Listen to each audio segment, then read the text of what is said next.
Pois bem, queridos irmãos, a paz do Senhor, é uma alegria estar com vocês mais uma vez. Estamos aí, na lição de número 8.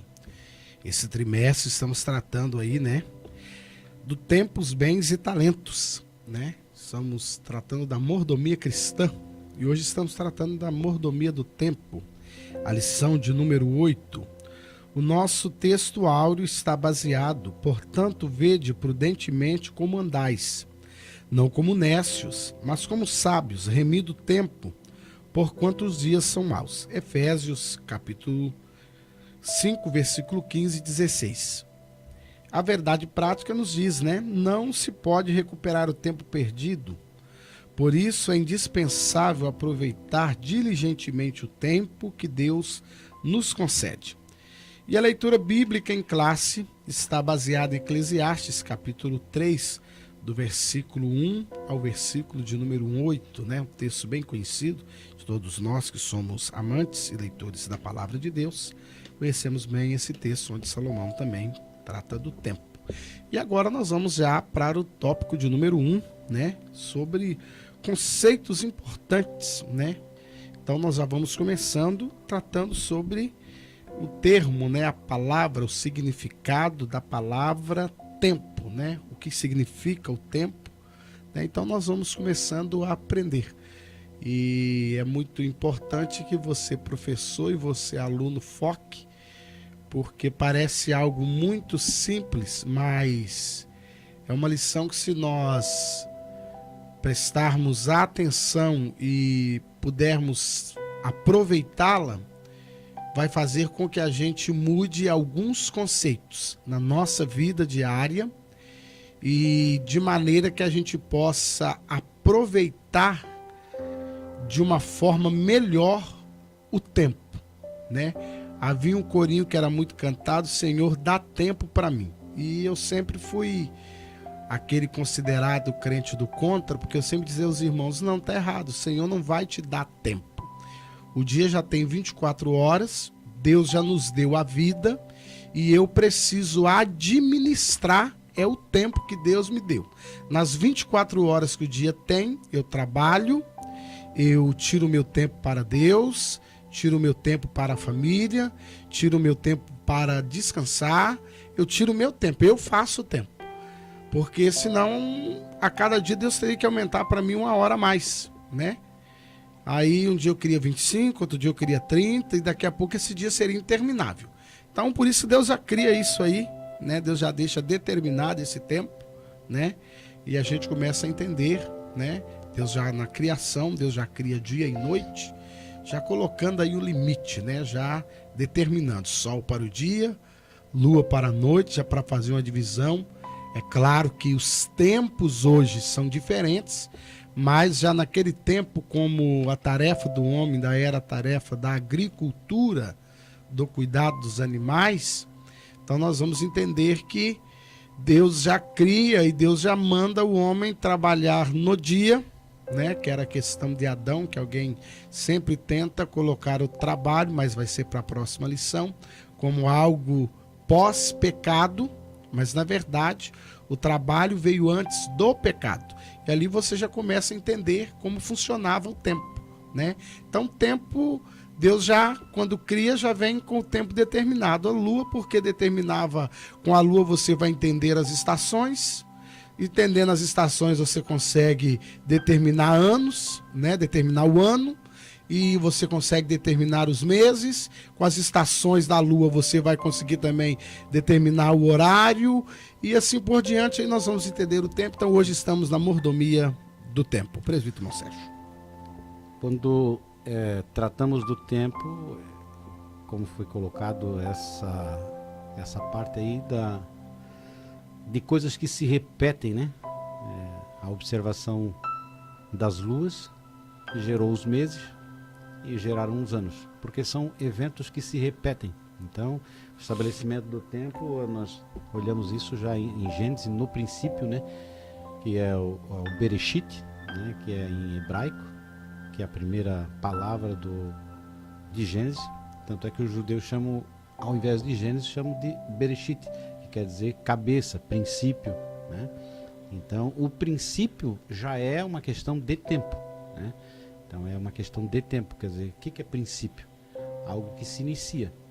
Mas, se nós procurarmos buscar o que se inicia, nós vamos sempre estar falando em termos humanos, porque Deus não tem princípio e não tem fim. Por isso a palavra eterno, né? De eternidade, quer dizer, sem princípio e sem fim. E nessa questão nós poderíamos passar muito tempo aqui e chegar a lugar algum, porque a nossa capacidade não alcança o que seria uma eternidade. Nós sempre estamos fixados entre passado, presente e futuro, né? Passado que não volta e não conseguimos replicar. Presente é o que nós estamos sempre agora fazendo. E o futuro que não existe, né? O futuro ele nunca existe, ele vai sempre sendo uma questão ser, né? E eu continuar vivo. Então o futuro para nós quanto à humanidade, não quanto à divindade. Então quando Deus estabelece esses dois tipos de tempo. O tempo cíclico, né? Que nós colocamos ali como aquilo que é estabelecido pela natureza, né? Que isso não tem como mudar. Um dia acompanha outro dia, mesmo que você não creia, mesmo que você esteja desanimado, amanhã o sol irá brilhar, né? Ainda que não brilhe, mas ele está ali, é só uma questão de nuvens, né, que estão acima. E isso quem já teve a oportunidade de viajar de avião já passou por isso, de você decolar, sair do aeroporto, tudo chuva e escuridão, e você passa, rompe aquela camada e lá em cima está o sol brilhando, né? Brilhando. Então o sol aparece e a lua no seu tempo determinado. A lua sempre no final do mês está cheia. Não vai mudar. Isso são os ciclos da Terra. Então nessa questão de tempo e o tempo como um tempo histórico, aquilo que é fixo, né? Aquilo que acontece uma única vez. Uma queda de uma folha acontece uma única vez. A vida, a morte, uma única vez. O tempo é aquilo que devora e gera. Ao mesmo tempo que ele está devorando vidas e consumindo aquilo que é do dia, ele também está gerando vida e renovando as coisas. É um ciclo, né? Então ele sempre... E a antiguidade acreditava, os estoicos, por exemplo, acreditavam que os tempos eles se repetiam. Então era um ciclo eterno. Eu, por exemplo, iria morrer, mas daqui a alguns milênios eu retornaria, nasceria, repetiria tudo novamente, né? Diferente de quando vem a mensagem do Evangelho, o apóstolo Pedro, baseado em Isaías, em Jeremias e nos profetas, diz que a terra ela seria destruída, né? Os elementos ardentes se fundirão, e ali o grande dia do Senhor viria para a purificação da terra, mas num novo ciclo, numa nova vida. Então, esse é interessante você notar, então, essa questão do tempo, e é fundamental, é a questão da democracia, né? Da forma como Deus ele ordena que todos tenham a mesma quantia de horas. 24 horas, independente se você sabe aproveitar ou não. E mesmo que você fique parado ou em movimento, o tempo passa. Você adquire conhecimento ou não adquire conhecimento, o tempo passa. Então, nós vamos tratar um pouquinho para frente. Então, a questão do tempo é muito interessante nós colocar, porque essas duas colocações entre o que é cíclico e aquilo que marca uma história. Então, hoje, por exemplo, se comemora a Páscoa. O que foi isso? Um evento no tempo. Naquele momento, Deus marca a história, fazendo com que o povo ele saia do cativeiro e se torne uma nação. Quer dizer, mas teve um evento que marcou a morte dos primogênitos. Essa foi a Páscoa. Então, em outro momento, vai estar a proclamação das tábuas da lei. Então, isso não muda nunca mais, mas também não se repete. Então nós temos essa questão do tempo, e é interessante porque daí nós podemos entrar a questão aqui que ele vai falar justamente sobre essa questão. E conversando aqui em off, nós estávamos colocando que o Napoleão Bonaparte, ele disse que o tempo é o único bem que é totalmente irrecuperável. Tu recupera uma batalha, tu recupera um país, uma posição, mas o tempo perdido, jamais. E é uma coisa que, não sei, mas você percebe que parece que quanto mais tempo livre, menos coisa se faz. As pessoas que menos fazem, as que mais têm, a menos fazem são as que mais têm tempo livre. Por isso que é justamente por não fazer sobra tempo, mas por sobrar tempo não fazem. Quando nós queremos dar uma atividade para alguém, um cargo, geralmente procuramos aquele que já está fazendo alguma coisa. E é bem importante que Deus, até quando Deus chama ou separa alguém para sua obra, Deus nunca procura alguém desocupado, né? A gente vai olhar ao longo da história, Deus sempre procurou alguém que estava envolvido em alguma atividade e sobre ele Deus colocou uma outra atividade. Gideão estava malhando trigo no lagar. Era Eliseu que estava com a junta de bois? Eliseu estava com a junta de boi, larga aí, vende. A Bíblia diz que ele vende, faz uma festa e despede e vai embora, né? Os discípulos, alguns deles estavam na pesca, outros estavam na coletoria de impostos, cada um no seu devido lugar, né? Então, nós vamos aprendendo que é muito importante a gente saber aproveitar o tempo, né? E o que o presbítero Sérgio falou que é algo que a gente vai focar um pouquinho, porque quem tem o tempo sobrando sempre disse, se tivesse tempo, ele faria, né? E quem tem muita atividade, ele, além dele preencher o seu dia, ele consegue fazer muitas coisas ao mesmo tempo. Não é porque o dia dele é maior ou porque ele tem mais capacidade, é porque ele consegue aproveitar o tempo de uma maneira melhor. E aí nós aprendemos, aí nós vamos chegar aonde o nosso comentarista, o autor da lição quer. Aí nós vamos aprender a ser o quê?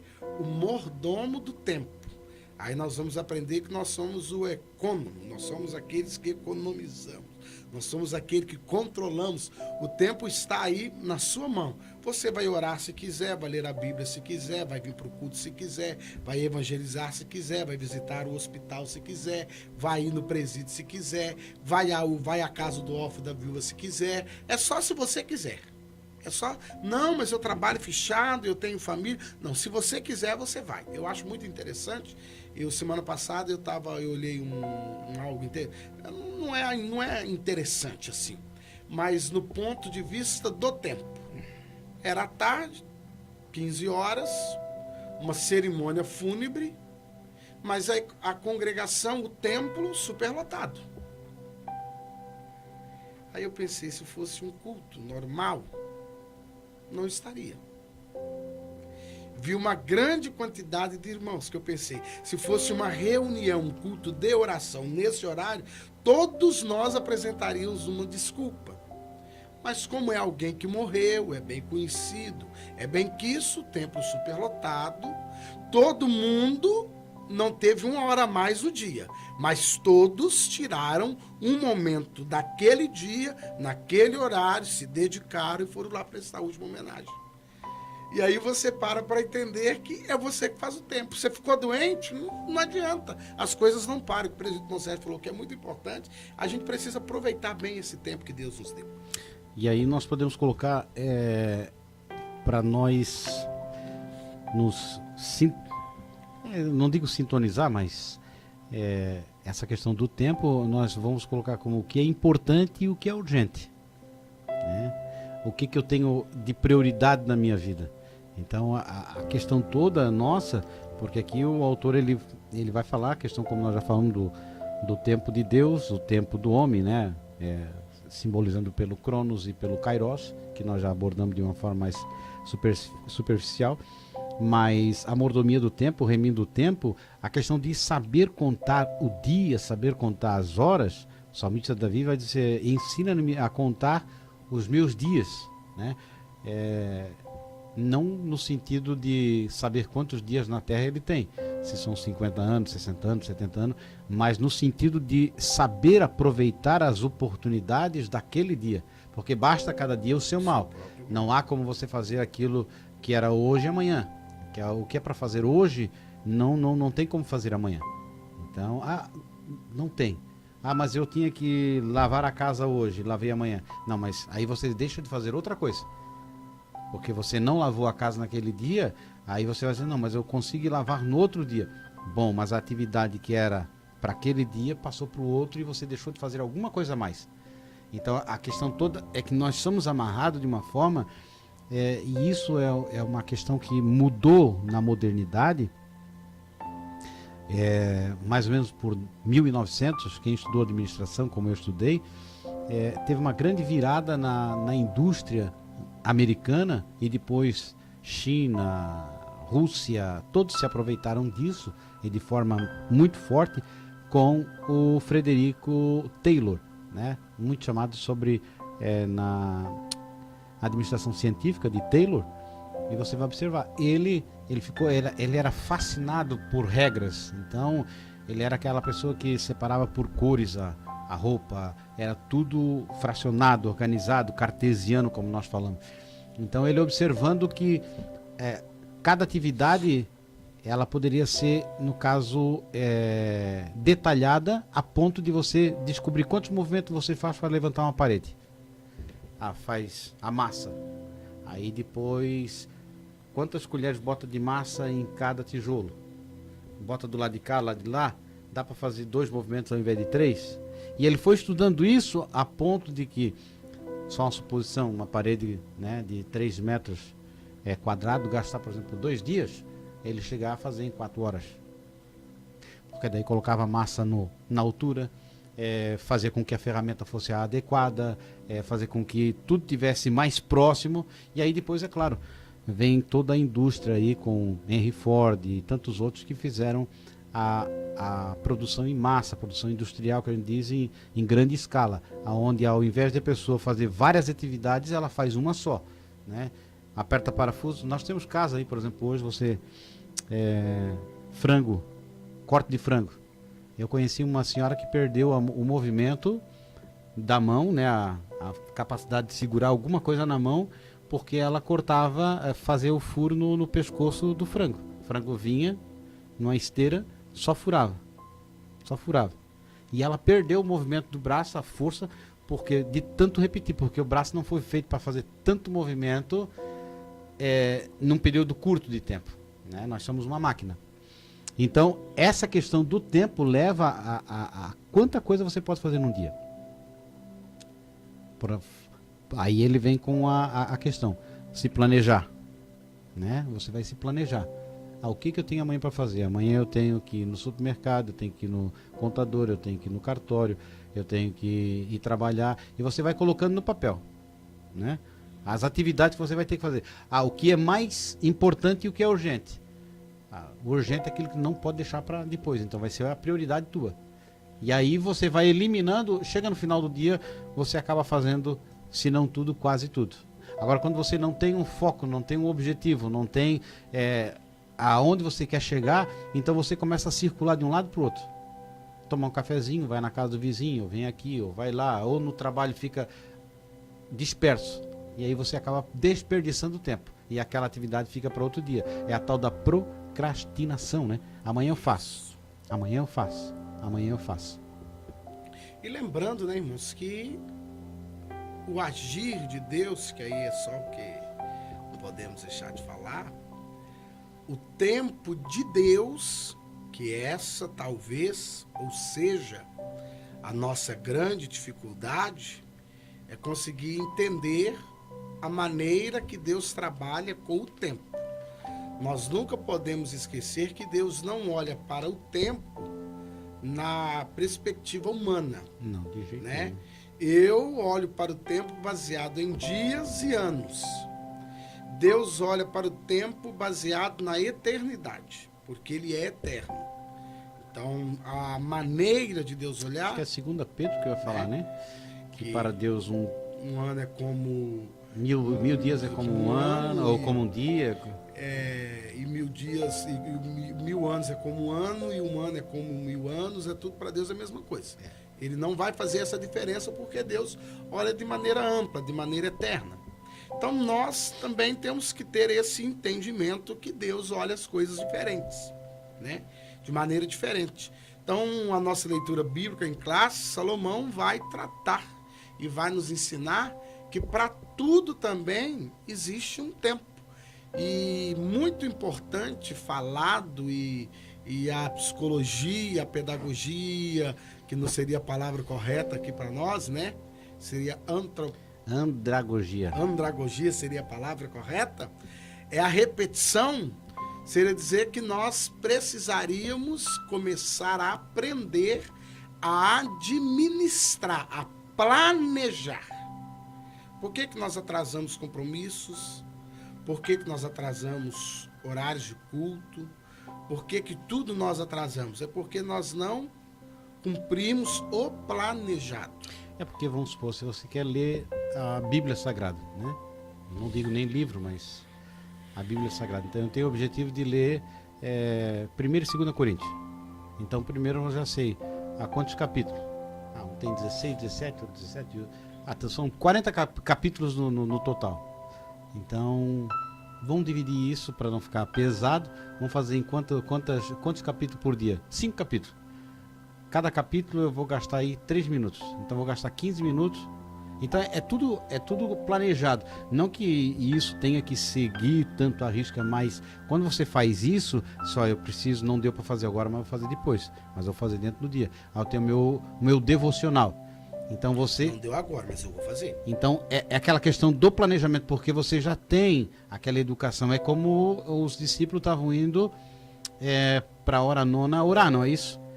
Era o horário da oração. Era planejado. Quando chegar na porta formosa ali, eles não tem prata, não tem ouro. Mas eles estavam indo porque já era do costume, né? Então nós temos coisas... Eu vejo assim que nós por vezes somos muito relapsos às coisas espirituais. É como você falou. Uma morte atrai a pessoa, se for conhecida, para que a pessoa vá até o templo, né? Mas numa segunda-feira que a pessoa esteja cansada de um domingo ou meia doente, ela vai ao trabalho, porque aquele tempo ali já foi determinado, ela vendeu o tempo dela, porque quando você trabalha vendendo a tua vida, parte da tua vida é vendida para a tua empresa, é o fracionamento da tua vida. Quantas horas da tua vida você vai vender para o teu patrão? 8 horas. É tudo em horas. Você vai trabalhar, vai numa oficina, deixa o seu carro. Eles calculam quantas horas vai para fazer aquele serviço. E em cima das horas eles calculam um preço. O pedreiro, quantos dias? Vou gastar 5 dias. Tantos por dia, tantos por mês. É tudo aproveitado. Então, na questão espiritual, nós também devemos olhar na perspectiva de que por vezes você não se dá conta, mas eu, por exemplo, eu já vi pessoas perderem o voo por questão de minutos. Pessoas perderem a vida por questão de segundos. Pessoas perderem o ano porque não passaram numa prova. Quer dizer, corredores de 100 metros, por causa de milésimo de segundo, ficaram em terceiro lugar, mas correram rápido demais. Mas comparado ao que foi alguns segundos na frente. Então, para ele, aquele segundo faz muita diferença. Então, se uma pessoa disser assim, 3 meses de vida para você, ele vê a vida de uma forma diferente. Eu só tenho 3 meses de vida. Aí ele quer viajar para tudo quanto é lugar, pedir perdão para todo mundo. E às vezes nós só temos 2 meses de vida. E nós estamos sabendo, né? Porque na verdade o sábio Jó fala no capítulo 14, né, que os nossos dias por ele estão contados e Deus nos pôs limites. E glória a Deus que nós não sabemos qual é o limite. Vamos para o segundo tópico aí, irmãos. A mordomia do tempo. Remindo o tempo, né?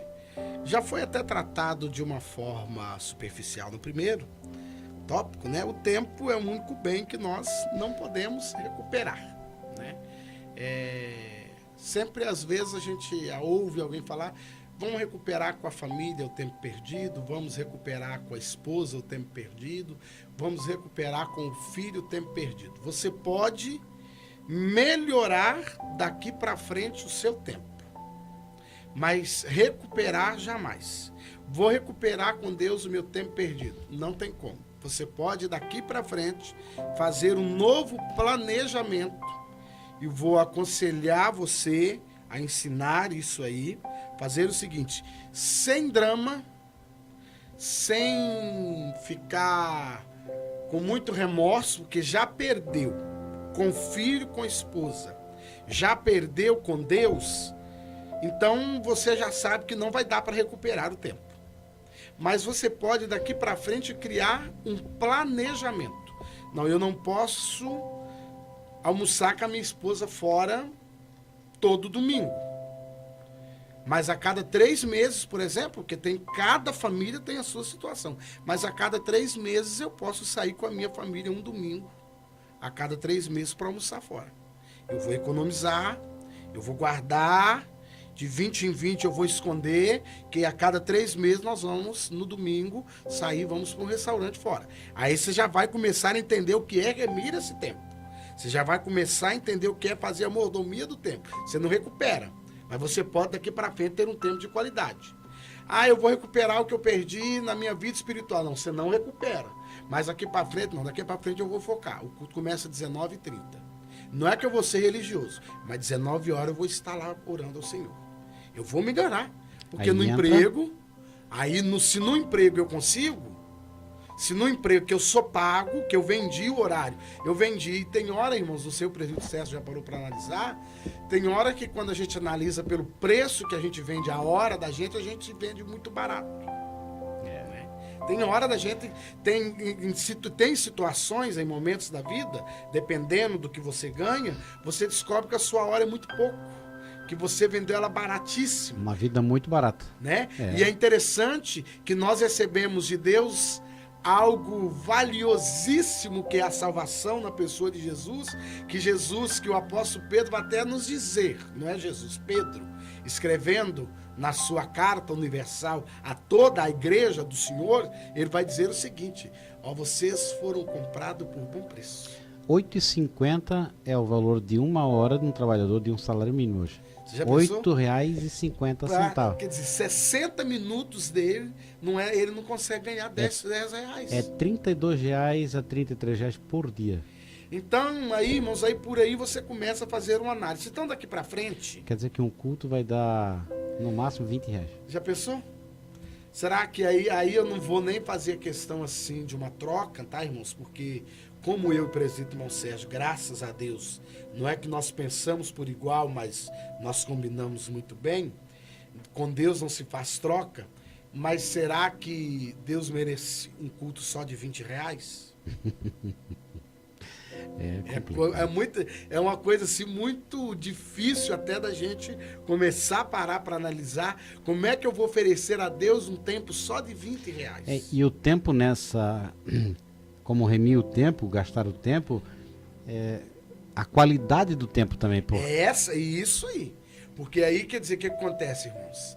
Aí eu vou para um culto de 1h30, que não dá nem R$16 vai dar. Eu não digo nem o culto, mas eu digo até com a tua família. Se tu, por exemplo, tá num... Mas o tempo que você passa é um tempo agradável? Aí nós estamos em família, mas eu estou gritando com a esposa gritando comigo, eu estou brigando com os meninos estão brigando comigo, nós até estamos em família. Porque tem uma diferença de estar em família e viver em família. Estar em família... 99% das pessoas estão em família. Mas, infelizmente, olha, irmãos, não tem como nem calcular a porcentagem dos que vivem em família, que consegue tomar um café junto, que o filho consegue contar lá uma gracinha e o pai achar graça, dá. Tem hora, irmãos, que eu acho graça do que não tem graça, apesar que meu filho depois assistiu o vídeo, né? Agora já falei. Não é nem para agradá-lo, mas é porque eu vejo, meu Deus, está imaturo, tem que rir para ajudá-lo, né? Mas é bom, porque eu também eu já tive aquela idade. E eu me achava o máximo quando meu pai dava cada gargalhada, eu fico pensando, meu pai era falso, cara, porque... Como é que ele ria de umas coisas dessas? Mas ele ria. Claro. E era bom, quando a gente contava, ele achava graça. Então, irmãos, nós precisamos fazer isso que o presidente Sérgio falou. É a qualidade, né? Nós tornar esse tempo nosso com família, com irmãos na igreja, o culto que nós prestamos a Deus. Mas aí nós vamos incorrer lá em Romanos de novo. Esse culto racional. É porque a pessoa está, às vezes, por exemplo, num restaurante comendo em família, mas um está num celular, o outro está no outro.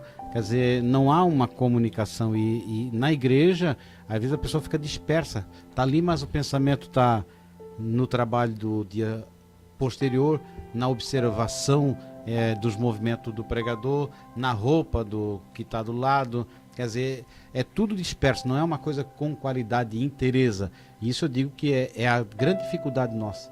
Quanto realmente nós conseguimos entrar na presença de Deus, no sentido de realmente estar conectado com Deus. É até uma questão que o próprio Deus vai usar Moisés para falar com o povo. Vocês vão me buscar e vocês vão me achar quando vocês me buscarem de toda a vossa alma. Aí o que Deus está dizendo? Quando vocês me buscarem de todo o vosso entendimento. Isso é muito complicado. Porque aí Deus está falando de um derramar fora do normal. Porque esse derramar fora do normal, o que Deus está falando? Minha mulher está doente em casa, meu filho está doente em casa, minha despensa está vazia, minhas contas estão atrasadas, meu dia deu todo errado. Ainda que a figueira não floresça. Mas que a vide não deu seu fruto, que as ovelhas foram arrebatadas do curral, não tem mais vaca lá, foi tudo embora. Mas todavia, olha, irmãos, não é algo fácil, mas ele fala, mas todavia, eu me alegrarei no Senhor e ainda vai além. Eu vou exultar, eu vou levantar a mão, eu vou fazer gestos, eu exultarei no Deus da minha salvação. Então, é algo muito importante a gente aprender isso, porque aí nós vamos vir aqui no segundo subtópico aqui, vai vir aqui contar o tempo. O salmista fala, Senhor, ensina-nos a contar os nossos dias. Não é que o salmista está falando contar 1, 2, 3, 1 mês, 2 meses, 3 meses, porque não é isso que ele está querendo, que o salmista está nos ensinando. O salmista vai trazer qual é o ensinamento. Senhor, de que maneira eu estou aproveitando esses meus dias? Eu estou com 38, vou para 39. Aí ontem eu ainda estava conversando com a minha filha, ontem à noite estava falando com ela. Uma das grandes alegrias que a gente pode ter é poder olhar para trás. O que você fez lá atrás?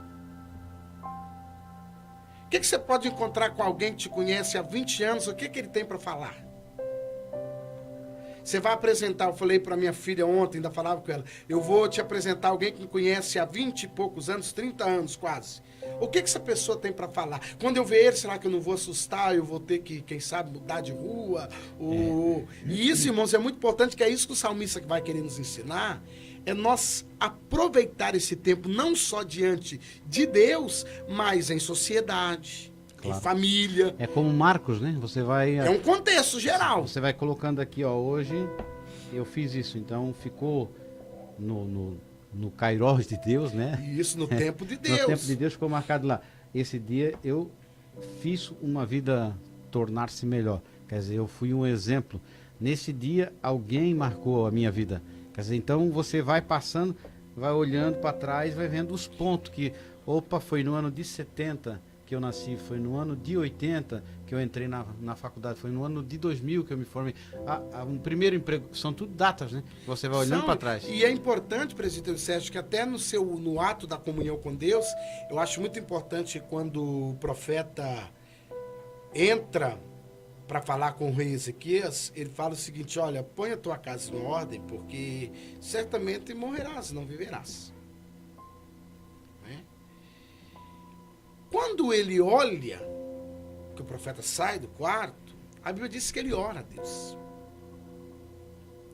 E ele falou, Senhor, peço-te, lembra-te.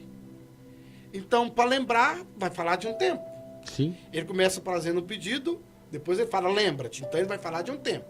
Que eu andei. Então, está falando de tempo, com inteireza de coração. Então, ele está falando, eu fiz para o Senhor e apresentei para o Senhor um tempo de qualidade. Aí ele fala assim, eu fiz o que era reto e eu falei somente a verdade. Essa foi a oração do rei Ezequias.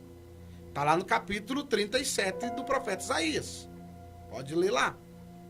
Essa foi a oração. Então nós vamos ver ali que ele apresenta para Deus, que ele, no tempo, ele apresentou para Deus um tempo de qualidade e fez o que era reto. E Deus olhou para ele. Então aí fica para nós, irmãos, que nós aproveitarmos o nosso tempo em família, em sociedade e como irmãos, um tempo de qualidade. Lembrando que Paulo depois vai chamar a atenção da igreja, que nós já abordamos aqui, mas vamos repetir. Vocês reuniram, mas vocês não reuniram para o bem. Vocês não estão reunidos para fazer um culto agradável. Vocês não estão reunidos assim para relembrar mesmo a morte e a ressurreição. Vocês estão reunidos é para comer, vocês estão reunidos é para o mal. Vocês estão reunidos é para beber, vocês estão reunidos é para quase uma farra. Então, tudo relacionado a tempo, né? Então, é isso que o salmista vai pedir. Senhor, me ensina que eu possa viver com sabedoria esse tempo.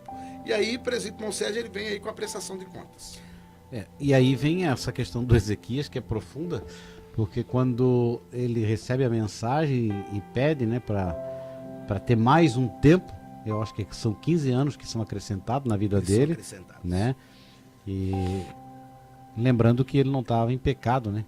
Isso não tem nada a ver com pecado. A pessoa disse, mas põe a tua casa em ordem que tu morrerás. Porque ele era um rei, né? Ele tem que ter um sucessor, tinha que ter todas as tratativas para que o reino continuasse. Então, não vai pensar assim, põe a tua casa em ordem como se ele tivesse em pecado. Não. Tanto é que ele puxa na memória aquilo que ele havia imaginado que fez de bom perante o Senhor. E ele apresenta, e Deus recebe. Claro. E aí que eu acho incrível, porque Deus deixa o indivíduo viver mais 15 anos. E o final da vida de Ezequias é uma desgraça. Ele se derrama na idolatria, ele acaba sacrificando, acho que até o próprio filho, né? Era melhor ter morrido. Era melhor ter morrido, arrumado a casa e ter morrido. Porque há determinados acréscimos na vida do indivíduo que leva ele à perdição, né? Eu acredito que quando aquele rapaz estava do lado de Jesus na cruz do Calvário, ele disse, olha, lembra-te de mim. Foi a melhor coisa que aconteceu na vida dele, porque não teve nem como desviar. Ele aceitou, morreu e foi para a glória. Então, a questão toda, como nós falamos, é a finalização desse período curto, porque o tempo ele é tão, se você não souber, você olha para trás com pesar, porque você teve a semana toda e não aproveitou. Não produziu. Não capinou uma roça, não pintou uma parede, não limpou os armários, não leu nenhum livro, não leu a Bíblia, não visitou, não orou, mas dormiu, comeu, dormiu e assistiu. E pronto, improdutivo. Não tem como você depois dar um testemunho daquilo que você fez. Eu me lembro que quando eu estava trabalhando uma época e eu fui à proprietária e pedi para ela, dizendo assim, a senhora tem sala de aula, a senhora tem professora, a senhora tem cadeira e sempre tem espaço na sala. Eu não tenho dinheiro para pagar, mas se tu quiseres me deixar, eu vou ocupar aquela cadeira vazia e pago só o material para aprender inglês. E aí a Tânia, a proprietária, né? Ela disse, se tu quiser pode começar. O material não era tão barato, mas eu conseguia pagar. E aí eu fiz a proposta para uma senhora que trabalhava na empresa. Eu não trabalhava na empresa, só prestava serviço. Não para ela, mas para os clientes dela. E falei, me lembro como hoje ainda, falando para ela, disse, por que tu não faz o curso? Ela disse, mas são 5 anos. É muito tempo. Eu disse, mas quanto tempo tu está trabalhando com ela aqui? Fazem 10 anos. Não passou? Mas...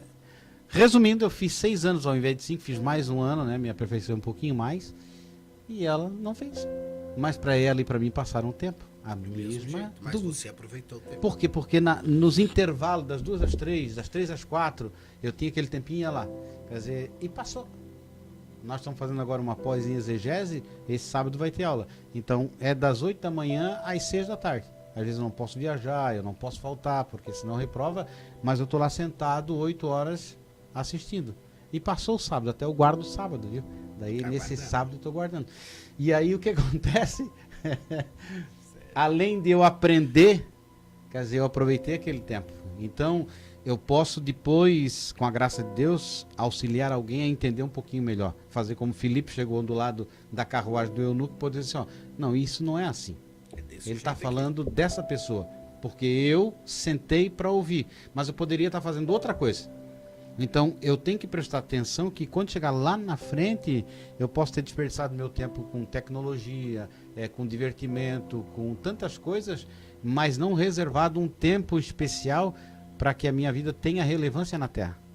Né? Eu impactar a vida do meu vizinho, ir fazer uma visita no desconhecido, poder visitar os meus parentes, quer dizer, aproveitar aquilo que Deus tem dado enquanto tem saúde. né? Porque, infelizmente, há pessoas que, com o tempo livre, desperdiçaram a vida e hoje não têm saúde.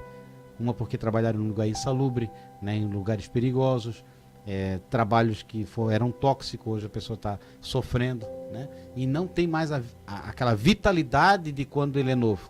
Que essa é a grande questão. Enquanto você tem aquela vontade, que eu já estou com uma certa idade, não tenho mais o mesmo vigor, não consigo fazer as mesmas coisas. Então, por isso, lembra-te do teu Criador, Dos dias da tua mocidade. para que não venham os maus tempos em que diga nele não tenho contentamento. Porque a vida passa, aquela força que você tem não é a mesma. Não adianta você estar com 70 anos e pensar que tem a mesma força de um moleque de 20 anos. Né? Então, a prestação de contas é no sentido de, para você, porque Deus não vai sentar com você um caderninho e olhar quantas horas de oração, quantas horas de leitura, não. Qual é o teu objetivo de fazer tudo isso? Porque a grande questão hoje é qual é o sentimento que você faz as coisas. Por que você faz? Qual é o objetivo no final? Quer dizer, você está diante de um Deus que é onisciente. Você não consegue enganá-lo. Então, se você tiver o objetivo de marcar e estabelecer uma regra para que você ore 3 vezes ao dia, né, você leia, fazer como os fariseus faziam, vai ser reprovado. Agora, se você tiver o sentimento que houve em Cristo Jesus, disse assim, ó, sou o teu servo, quero aprender contigo, quero estar próximo de ti, porque a melhor coisa que pode acontecer na minha vida é a tua presença, esse é o melhor tempo. E pode ser trabalhando, pode ser estudando, pode ser auxiliando as pessoas, porque o tempo ele nos proporciona isso, né? É possível você estar caminhando com alguém, como era costume de Platão, de Sócrates, a didaquê não, é a peripatético, é um nome esquisito, mas era enquanto andava, estudava. Ele ia andando e ensinando, mostrando as coisas. É um método. Então, você sentar do lado de uma pessoa que é ancião, aquele tempo não é desperdiçado. Você aprende muita coisa. Não é verdade? Então, às vezes, você aprende as maiores pérolas com uma pessoa iletrada. Uma pessoa que está limpando um terreno, uma pessoa que está carpindo uma roça. Ele vai te trazer um ensinamento da vida e o entendimento da vida que você não vai aprender em banco de faculdade, em banco de universidade, em mestrado, em lugar nenhum. Porque a vida, ela tem dessas coisas, né? Nós temos o conhecimento que é aquilo que você aprende nos bancos, mas tem aquilo que Deus vai dando pela graça dele. E o conhecimento da vida é um dos melhores que se tem. Irmãos, então nós já estamos entrando no terceiro tópico da lição, como aproveitar o tempo. Use o tempo para Deus. Irmãos, o nosso tempo, ele deva ser voltado para Deus. Nós que somos servos de Deus, é até redundante a gente usar o termo use o tempo para Deus. Mas está aqui. Mas o que acontece? Temos 3 tópicos aqui temos 2 aqui, na oração e na leitura da palavra. Vou falar um pouquinho, depois o presbítero Sérgio continua. Irmãos, oração e leitura da palavra, ela não pode ser tida como algo obrigatório, porque essa tem sido a dificuldade. Quando é tudo que se torna obrigatório, é dificultoso. Mas também não pode ser tido que se eu o fizer, eu adquiro benefícios. Se eu oro muito, muito poder. Interessante. Estevão orava muito e morreu apedrejado. Então não teve muito poder, não resolveu. Tiago, não sei quanto tempo ele orava, decapitado. Né? E tantos outros na Bíblia. Mas nós precisamos voltar ao salmista e aprender que ele vai mostrar para nós o meu prazer.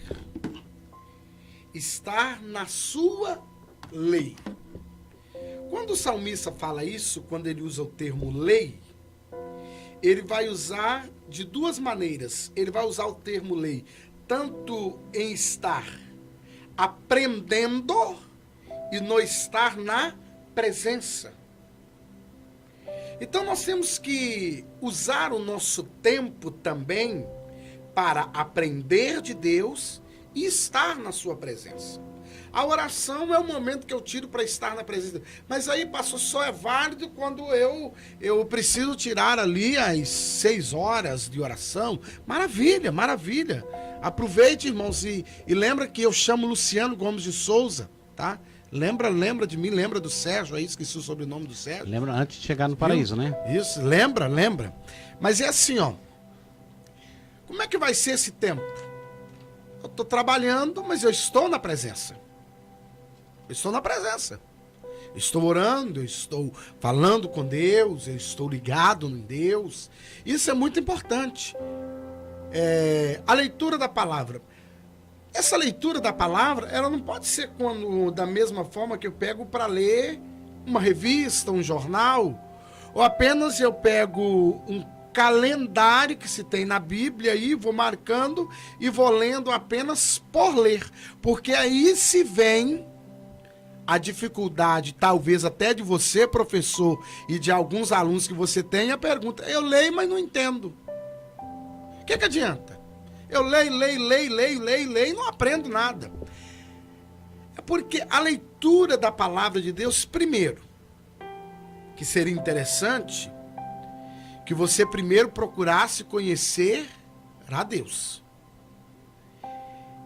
Porque às vezes eu quero conhecer a história, os feitos de Deus, mas sem ter comunhão com Ele. Então essa comunhão eu adquiro na oração, ou de joelho, ou andando na rua, ou de pé, ou sentado, ou deitado, não me interessa. Ore, busque, grite. Tem dia que dá para gritar, tem dia que dá para chorar, tem dia que dá para orar, caladinho, só as lágrimas vêm. Clame, tenha uma comunhão. O tempo da leitura, irmãos, a leitura da palavra, eu vou dizer aos irmãos que ela precisa ser algo interessante, ela se torna interessante quando ela se torna um alimento, tem que ser como um alimento. E toda comida boa, primeira coisa que ela tem que ter é tempero, e o visual tem que ser agradável. O cheiro tem que estar bom, né? Ai, meu Deus, você chega, tão bom quando a gente chega na casa de alguém tá fazendo aquela carne assada de panela, a gente nem comeu, mas a gente já sente o gosto. A palavra de Deus você tem que ler ela com gosto, com alegria. O entendimento vem... É dessa maneira. Porque quando você pega, por exemplo, uma receita de bolo, né, é um amontoado de palavra. Para você entender aquela receita, você tem que juntar os ingredientes. Né? Você tem que misturar os elementos. E depois você tem que colocar ela... No forno. Ou no forno, na geladeira, sei lá, no congelador. Mas aí depois você vai ver se deu certo ou deu errado. Quer dizer, e você vai... A Bíblia não é um livro para você querer descobrir os mistérios. É para você ver quanto precisa chegar mais perto de Deus. Então, é carta. Então leia ela inteira. Né? Isso é interessante. Tu pega lá a carta aos Filipenses, lê ela toda, se possível, no mesmo dia, porque uma carta ela foi escrita com um objetivo. Então você vai descobrir, é um mandamento, aí é outra questão, é um salmo, é outra coisa. Quer dizer, a Bíblia ela tem vários gêneros literários. Então você não pode interpretar um salmo da mesma forma que um livro apocalíptico, como Daniel, como o próprio Isaías ou Apocalipse. Quer dizer, não tem como. Uma parábola é diferente de uma narração. Então, se você não entender, como disse, está lendo, mas não está entendendo. Quer dizer, aí pode servir até de perdição para a pessoa, porque a pessoa pode interpretar mal, né? Não teve um que adulterou com a mulher do próximo? Era adúltera e adultera, né? E ele entendeu isso. É claro que para mim isso aí é mais sem vergonhice, né? Mas fez isso. Então, se nós não cuidarmos, essa questão é essencial. Ler para entender, você vai guardando, porque quando você vai para a primeira série, e Paulo ele vai tratar muito disso, ele disse, é necessário que vocês cresçam. Se tu tomar sempre leite, você vai ser imaturo. Quer dizer, tem fase na vida. Então você passa a fase do leite. E tem pessoas que não avançam. A grande maioria não avança. Fica sempre no leite. porque não se aprofunda nas doutrinas bíblicas, não se aprofunda no conhecimento. E isso não é para se tornar um teólogo, nada, mas é para o teu crescimento espiritual. Paulo vai dizer para Timóteo, né, que o teu crescimento seja notório diante dos homens. As pessoas te reconheçam como homem de Deus. Os homens, para Coríntios vai dizer que os homens nos considerem como ministros, dispenseiros. Quer dizer, há a necessidade pública de ver que você avançou. Você saiu da primeira série para a segunda. Você já não é mais um iletrado, já sabe ler, já sabe escrever. Aí depois você sabe fazer conta. Depois você sabe fazer. Então você vai evoluindo. Vai se tornar maduro para poder chegar no ponto de transmitir o conhecimento que você adquiriu para os demais. Então, irmãos, é muito importante que essa leitura se torne prazerosa e que você tenha proveito. E sempre uma valorização que nós damos, irmãos, faça um seminário. Adquira bons livros. Ouça pregadores, não os avivalistas. Eu não vou citar nomes, porque senão eu vou fazer propaganda. Mas ouça bons ensinadores, que façam explanação da palavra, que te faça mergulhar no texto, que te faça entender, que isso vai te ser de bom proveito. Use o tempo para você mesmo. Irmãos, tem pessoa que aí não... É uma crítica, mas necessária. Trabalhe, tem que trabalhar. Porém, não trabalhe em exagero a ponto que você não tenha um tempo de lazer, um tempo que você pare para cuidar de si, para refazer as energias. Porque a Bíblia diz que não é da vontade de Deus que os homens comam pão da angústia. Quando a Bíblia fala isso, quando Deus fala isso ao povo de Israel, Deus está falando, não é da minha vontade que você trabalhe até ficar exausto. Porque é uma coisa interessante, irmãos. O trabalhar é necessário, temos que trabalhar, temos que correr atrás. Mas cada um de nós vamos chegar a um ponto. Não vai muito além daquilo. Tira o tempo, faça uma caminhada, dá uma descansada. De vez em quando dá uma voltinha aí, irmão, vai lá, toma um sorvete. Sorvete faz irmão, sorvete faz bem. Refrigerante não, mas sorvete faz bem. E são coisas, irmãos, que às vezes parece tão... vai dizer uma coisa que nem nada tem a ver, mas, irmãos, são prazeres necessários. Um amigo, você tem um amigo? Tira uma meia horinha, senta com ele, conversa, ri, toma um cafezinho. Isso, irmãos, isso aí é tempo. Exatamente. Bem aproveitado. Porque você não pode ter um amigo só para a hora que você precise dele. Você tem que ter um amigo para ir lá.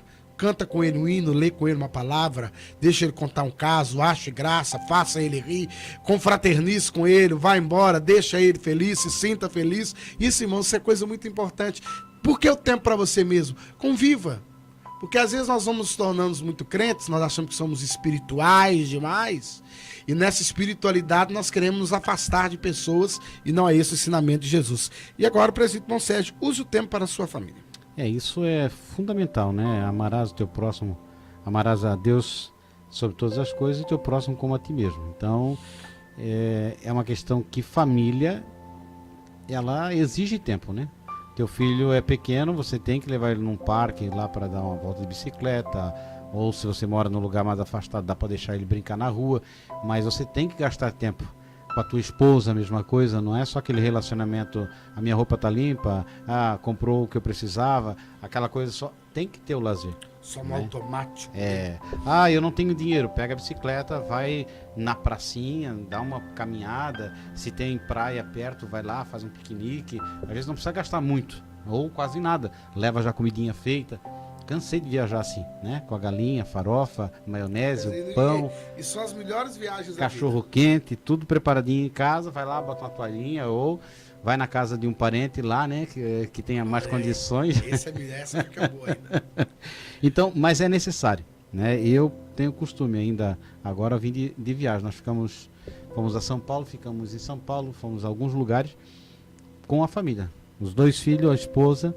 E já planejamos para ano que vem, se Jesus não voltar, tira mais uma semaninha, 10 dias para passear. Já pega as férias da criançada e você já economiza para aquilo. Então, é família e é gostoso. Teu filho vai crescer, vai se lembrar do tempo que viajou com você, seja de ônibus, seja de bicicleta, seja de carro, carro mais velho, carro mais novo. Mas é preciso. Nós temos que ter porque às vezes a pessoa trata melhor os de fora do que o da própria família. Chega uma visita em casa, trata com todo carinho, toda coisa, compra carne melhor, e para a família, às vezes só a carne do músculo. Mas tem um dia reservado lá para fazer, sei lá, um churrasquinho, sei lá, um pão de alho. O gordo sempre fala de comida, né? Se não falar em comida... se eu não falar, né? Você falou. Então, mas é essa questão, mas com qualidade, né? A nossa família é a que vai ficar conosco. Então, tratamos muito bem os nossos filhos, a nossa esposa. Sabemos que é o fundamental. Porque se não tiver uma família boa, você não consegue exercer um bom ministério. Vai ser uma farsa, né? Você vai estar pregando e a tua família vai estar olhando lá. Isso não é verdade. Então, primeiro, aprovação de casa. Eu sempre, quando faço alguma coisa, pergunto: e aí, tu gostou? Porque ela é sincera. Ela diz: não falasse nada com nada. Não, estava bom. Né? Não vai elogiar, porque senão a gente vai ficar vaidoso. Mas é essa a questão. Então, gastar o nosso tempo, na realidade, é com você mesmo, né? Porque você faz parte da família. Então, você, professor, você, aluno, aproveite o tempo, né? Como nós perdemos tempo em fila, trânsito. Gente, se você analisar, tem dias que eu perco 4 horas de trânsito. Na ida 2, na volta 2. E 4 horas dá para fazer muita coisa. Muita coisa. Tem pessoas que eu fui fazer uma consultoria numa empresa, perguntei para a jovem, ela com 21 anos, um filho já, separada. Não, eu disse: está estudando? Não. Quanto tempo demora para vir da tua casa até o trabalho? 1h40. E o mesmo para a volta, 2 horas. Eu digo: o que tu está fazendo nessa 1h40? Estás lendo alguma coisa, estudando alguma coisa? Não. Então, são 3 horas. Bem aproveitado, dá para fazer alguma coisa. E aí, se você somar isso, irmãos, em 100 dias são 300 horas jogadas fora. Dá para fazer um bom de um curso. Quer dizer, você pode ler a Bíblia, pode ler livros, pode fazer algum, sei lá, caça-palavra, alguma coisa você pode fazer, ao invés de ficar, por exemplo, às vezes só navegando. Então, a questão do tempo é como você vai administrá-lo para chegar no final da sua carreira e dizer assim: ó, posso olhar para trás porque deixei alguns marcos, né, bons. Aproveite o tempo. Né? Tenha o tempo como uma coisa que você não recupera mais. Mas se você aproveitar bem, você pode olhar para trás com prazer e alegria. Que Deus nos abençoe e que nos dê sabedoria para contar os nossos dias e assim adquirirmos coração sábio diante do Senhor.